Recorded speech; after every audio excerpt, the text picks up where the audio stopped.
Hey, hey, hey, English learners. Welcome back to the Modern English Podcast. I'm Ava. And I'm Lucas, and today's topic is the power of listening. It sounds calm, useful, and very safe, but somehow I am already in trouble. Yes, you are.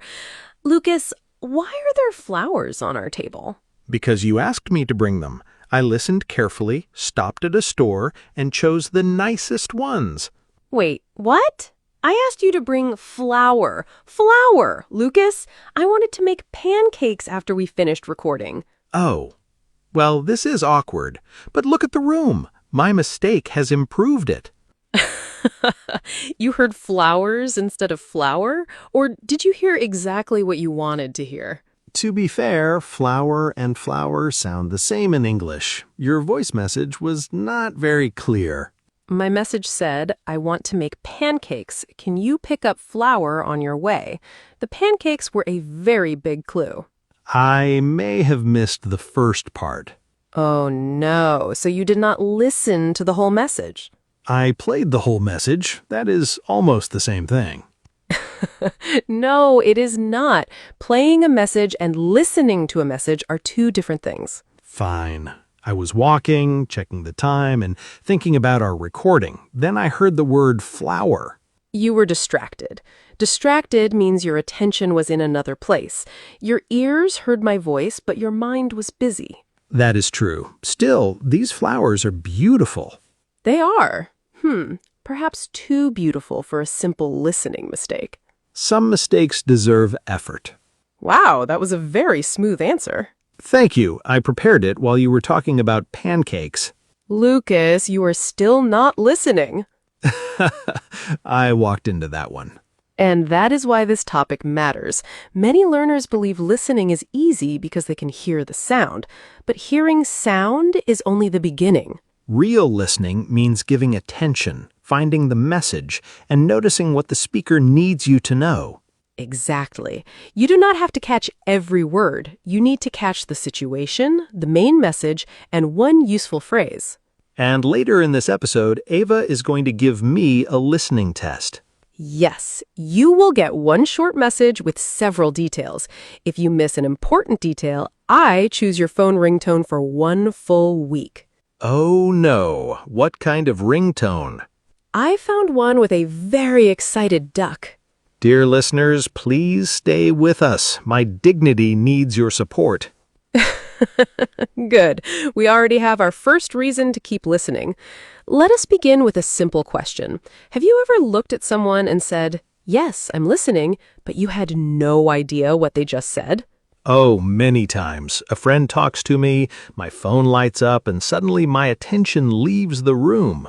But your body is still there. You look serious, you move your head, and you say, "Right, right." Then the friend asks, "So, what do you think?" And my brain says, "About what?" That moment is painful. Very painful. I try to use the last 3 words I heard. I say, "Yes, the blue one sounds better." What if they were talking about a dentist? Then I need a new friend and perhaps a new dentist. This is called tuning out. To tune out means to stop giving attention, even when sound is still around you. Learners do this with English audio too. A podcast is playing, but they are answering messages, cleaning the room, planning dinner, and thinking about tomorrow. At the end, they say, I listened to English for 2 hours.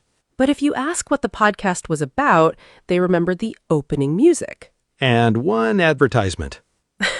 Yes, somehow advertisements enter the brain without permission. Background listening is not useless. It can make English sounds feel more familiar, but focused listening gives you a much stronger result. Focused listening does not need to be long. 10 careful minutes can be more useful than a long audio that becomes part of the furniture. Part of the furniture? Yes, the podcast is playing beside the lamp, the chair, and the quiet plant. Know that he's really listening to it. Oh, don't worry. We'll give it a nice flower. Flower or flower? You are never going to let that go, are you? I'm trying to use today's vocabulary. Nice try. Now, there's another common problem. A learner sees a word in a book and understands it easily, but when someone says that word, it seems to disappear. Yes, the learner thinks, I know this word, why can't I hear it? It happens because a word on a page is quiet and clear. In real speech, words come with speed, tone, and other sounds around them. Also, people don't always say every word slowly. They join small sounds together. For example, "Did you get it?" can sound much faster in normal conversation. A learner may know every word but still miss the full question. That does not mean the learner is bad at English. It only means the sound of the phrase is not familiar yet. I like to think of it this way. A written word has a face, but listening gives that word a voice. That is a beautiful line. Thank you. When you hear the same useful phrase in different places, your brain starts to know its voice. You hear it in a show, a voice message, and a real conversation. After some time, you don't need to build the phrase word by word. You recognize the whole sound. Think about the phrase, I'll be there in a minute. You may hear it at home, at work, on the phone, or outside a store. The first time, it may feel fast. After hearing it many times, it begins to feel like one familiar piece. And that's one way listening helps speaking. You collect complete phrases, not only single words. Later, when you need the phrase, it's already waiting for you. Well, sometimes it is waiting, and sometimes it hides. Regular listening gives it fewer places to hide. Let's talk about difficulty. Some learners choose a very fast movie because they think difficult English will make them improve faster. Then they understand 2 words, and one of those words is the. Ouch, that is a hard evening. Yes, it is. If the audio feels like a wall of sound, choose something easier. You should understand the general situation, even if some words are new. You need a small challenge, not a storm. Exactly. If you understand most of the message, your mind can use the clear parts to understand the unclear parts. This is where context helps. Context means the situation around the words. Let's use our flour problem. If I say, I'm making pancakes and I need flour, the word pancakes helps you understand what I need. Unless you're making pancakes for a flour shop. That is the weakest defense I've heard today. Context can be the place, the people, the time, or the action. In a grocery store, paper or plastic has a clear meaning because you're paying for food. At a bus stop, if someone says, it's running late, they may be talking about the bus. At home, if someone looks at an empty plate and asks, "Do you want more?" they are probably offering food. And if Lucas asks, do you want more flowers? He's probably trying to escape the flower question. I cannot confirm that. Context has already confirmed it. Tone is another clue. The same words can carry a different feeling.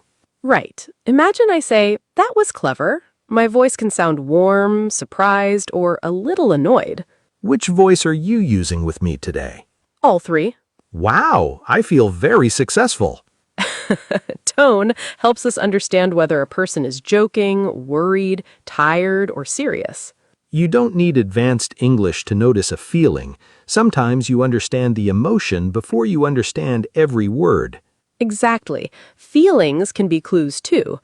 Now we need to talk about a habit that makes listening harder, trying to understand every single word. Many learners hear one unknown word and stop inside their mind. The speaker keeps talking, but the learner is still thinking, what was that word? Was it a verb? Should I look it up? Their brain starts a full meeting about one missing word while the conversation continues without them. Yes, there's a manager, 3 worried workers, and no useful answer. Then the learner misses the next sentence, and now there are 4 unknown words. This can feel overwhelming. Overwhelming means something feels like too much to manage at one time. The solution is not to fight with the missing word. Let it pass for a moment and catch the next clear clue. You can ask, what do I understand? Maybe you caught a place, a time, a person, or an action. Suppose you hear, Route 18 is delayed by 15 minutes because of road work. Maybe delayed is new, but you hear Route 18 and 15 minutes. You know something is happening to the bus. Then you can look at the people waiting. Nobody is getting on a bus. That's another clue. You can infer that the bus will arrive later. Infer is a harder word. It means to understand something by using clues, even when nobody says it directly. We infer things in daily life all the time. If the floor is wet and someone has a mop, we infer that they are cleaning. If Lucas brings flowers after a clear pancake message, we infer that he may have had another reason. That example has not been proven. Haha, but it is very easy to infer. Let us give a second example. A delivery driver says, "I'm by the side entrance, next to the bike rack." You miss the words side entrance, but you hear bike rack. You do not need to panic. Look for the bikes. Exactly. Listening is not a school test every time. In real life, you can use your eyes, the place, and what you already know. And if you are speaking with a person, you can ask a simple question. You can say, "Sorry, did you say the front door or the side door?" Or, sorry, what time did you say? Asking one clear question is better than pretending you understood everything. Oh yes, pretending creates strange situations. Do you have a story? At a neighborhood event, a woman asked me to put some cups beside the stairs. I only heard cups, so I put them near the front door. You understood the object, but missed the place. Exactly. People searched for the cups while I stood there trying to look innocent. One quick question could have saved us all. Then let us practice that skill now. Yes. Do not worry. This is simple. We will give you one short daily life message. While you listen, ask 3 questions. What is the situation? What is the main message? And what is one useful phrase you can keep? Ready? Take a breath. Here is the message. Hey, I'm leaving work now, but traffic is slow. Please start dinner without me. I'll pick up dessert on the way. Do not look for every word. First question, what is the situation? The person is leaving work and going home. Traffic is slow, so the trip may take longer. Second question, what is the main message? The other person should start dinner. They do not need to wait. Third question, what useful phrase can you keep? Start without me. It's short, natural, and useful. You can say, start the meeting without me, or watch the movie without me. Although if someone watches our favorite show without me, we may have a problem. A serious problem? Very serious. I may change their ringtone to the excited duck. Haha, that duck has too much power. Let us hear the message one more time.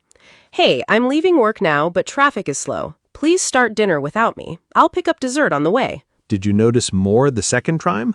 Maybe you caught traffic is slow or pick up dessert. Pick up is a useful phrase. Here it means to get something while you are going somewhere. For example, I'll pick up some milk on my way home. Or, can you pick up the package after work? Or, can you pick up flour without coming home with a garden? Finally, you understand the message. I understand it now because the consequences are clear. This is important because some learners understand most of a message, but only think about the small part they missed. Do not let one missing word hide everything you understood. Here is the better question after listening. Can I explain the main idea in one easy sentence? If the answer is yes, your listening worked. If the answer is no, listen once more with a clear goal. Maybe this time you only listen for the place or the action. This brings us to captions and transcripts. Many learners ask, should I listen with captions or without captions? The answer is both, but in a useful order. First, listen to a short part without text. Don't chase details. Try to understand the situation and main message. Second, listen with English captions or read the English transcript. Check the words that your ears missed. Third, listen again without the text. Now your ears know what to look for. This is very different from reading subtitles in your own language for the whole video. Subtitles in your own language can help you enjoy the story, and that's fine, but sometimes your eyes do all the work. I once watched a full English movie with subtitles in my own language. At the end, my eyes were fluent, but my ears had taken a vacation. I hope they enjoyed the trip. English captions help connect the sound with the written word, so you may suddenly think, oh, that's what they said. That little moment is powerful. A sound that felt unclear now has a face. But don't keep your eyes on captions forever. Give your ears another chance without them. Also, choose a short part. 30 seconds or 1 minute is enough for focused practice. Please do not choose a 40-minute video and say, I will repeat this 5 times tonight. By the 5th time, you may know the host's family better than your own.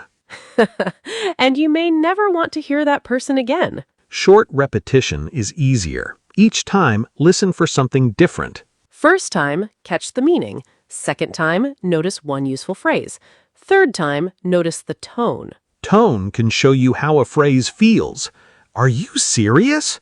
Can sound shocked, excited, annoyed, or playful. Are you serious? Which feeling was that? The feeling was, where is my flower?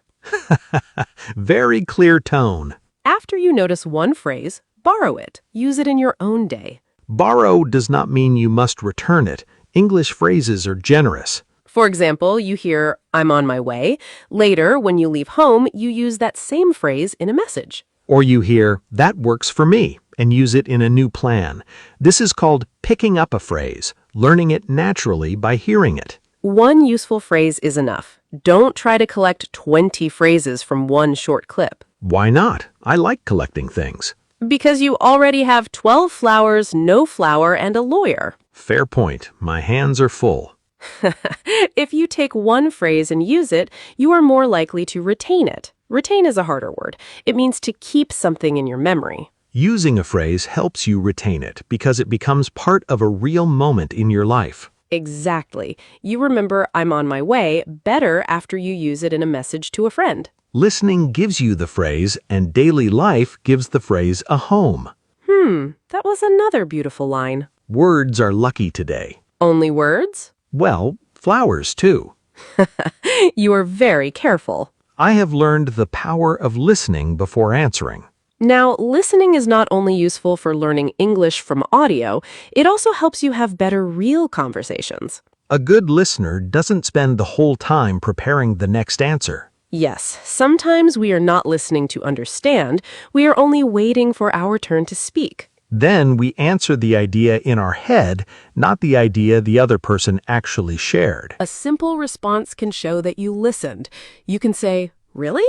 That makes sense. Or, what happened next? You can also check the message. Say, so you mean the meeting starts at 7, right? That question prevents small mistakes, and it gives you useful speaking practice. Listening also teaches you how people react naturally. You hear surprise, agreement, doubt, and kindness. Yesterday, someone sent me a 4-minute voice message about a missing key and a nervous dog. Someone? Haha, yes, Lucas, someone. Why did that one word wake you up? I am only asking for context. We just taught everyone that context matters. I was cooking while the message played, so I missed the main point. I listened again with full attention and learned that the key was under the dog's bed. Good.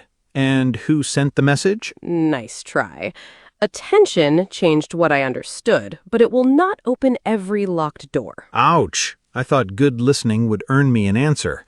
You can make attention easier by giving yourself one job before you listen. Ask, am I listening for the main idea, a time, a place, or one phrase? One job keeps your mind from running in 10 directions. And when you miss something, be calm. Missing one part does not destroy the whole message. Stay with the speaker. Catch the next clue. You can check the missing part later if it is important. Start with short messages from people you know. Their voice and daily topics are familiar. You can also use simple podcasts, short videos, store announcements, or a scene from a show. Choose audio you can understand, enjoy, and return to. If the topic is boring, your attention will quietly leave. Really? I have a wonderful 40-minute story about a small engine problem. No, thank you. That is exactly why learners should choose topics that make them curious. Curiosity gives you a reason to keep listening because you want to know what happens next. A funny story, a mystery, a daily problem, or a warm conversation can hold your attention better than random sentences. That is why real conversations are useful. The words have a situation, a feeling, and a reason, And if the hosts are interesting, that helps too. especially one of them. Which one? The audience can decide. Before your final test, let's build a simple listening routine that can fit into a normal day. No long plan and no difficult chart. We promised a normal conversation. Choose one short piece of English, around 30 seconds to 1 minute. Listen once for the situation. Ask, where are they and what is happening? Listen again with English text if you need it. Check only the part that confused you. Then listen once more without text and keep one phrase. Use that phrase later the same day. You can say it, write it in a message, or use it while talking to yourself. That's all. One short audio, one clear message, and one useful phrase. It sounds small, but small practice is easier to repeat. And practice you repeat is more useful than a perfect plan you avoid. Wow, that was honest. I have many perfect plans in a drawer. They're resting. Do they need a flower? Please stop using my mistake as decoration. Never. I knew that answer before you said it. Good, your listening is improving. Is it time for my final test? Yes, everyone can join Lucas. Remember the 3 questions. What is the situation? What is the main message? And what useful phrase can you keep? I'm ready. I have placed my phone far away from you. Smart. Listen carefully. After we finish recording, meet me outside the bookstore at 6. Bring the blue notebook, wear a light jacket, and please do not bring any more flowers. We are meeting outside the bookstore at 6 after the recording. I need the blue notebook and a light jacket.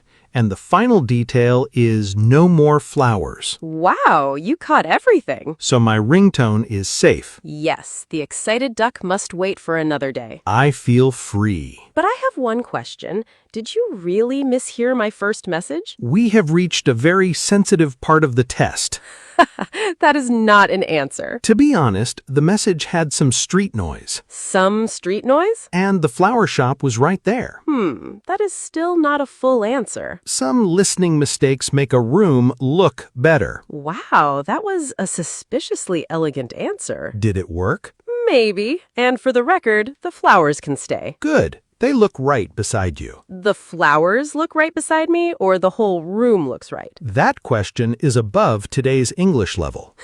Nice escape, Lucas. Thank you. I have been practicing. All right, English learners, it is time for a short word tour. We will only review the harder words and phrases from today. Our first phrase is tune out. To tune out means to stop paying attention even though you can still hear sound. For example, I tuned out because I was checking my phone. Try to remember, the sound stayed, but the attention left. Our second word is infer. To infer means to understand something by using clues. For example, the lights were off, so I inferred that nobody was home. Nobody told me. I used the clue. Our third word is retain. To retain something means to keep it in your memory. For example, I retain new phrases better when I use them in real conversations. Our final phrase is pick up. In language learning, to pick up a word or phrase means to learn it naturally by hearing it or seeing it. For example, I picked up the phrase, "that works for me," from a podcast. 4 useful items: tune out, infer, retain, and pick up. And here's a quick recap. Listen for the situation before you worry about every word. Use context and tone as clues. If one word is missing, stay calm and catch the next clear part. For focused practice, use a short audio. Listen once, check English captions if you need it, and listen again afterward. Then keep one useful phrase and use it in your own day. Now, we want to hear from you. Complete this easy sentence in the comments. I usually listen to English while maybe you walk, cook, travel, rest, or get ready for work. Write only one short sentence if you want. We read the comments, and your answer may give another learner a new practice idea. And tell us if you think Lucas truly misheard flower, or if the flowers were part of a secret plan. Oh no, please listen to the evidence with an open mind. If this conversation helped you, tap like and subscribe to the Modern English Podcast. It helps more English learners find our friendly conversations. Share this episode with someone who hears you but does not always listen to you.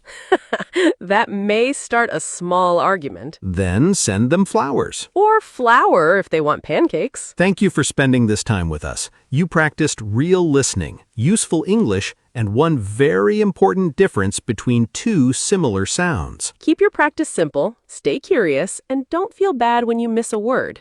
The next clear clue may be only 1 second away. This was the Modern English Podcast with Ava and Lucas. We will see you in the next conversation. Until then, keep listening and keep growing. And please check your voice messages before buying 12 flowers. Bye, everyone. Bye. Take care.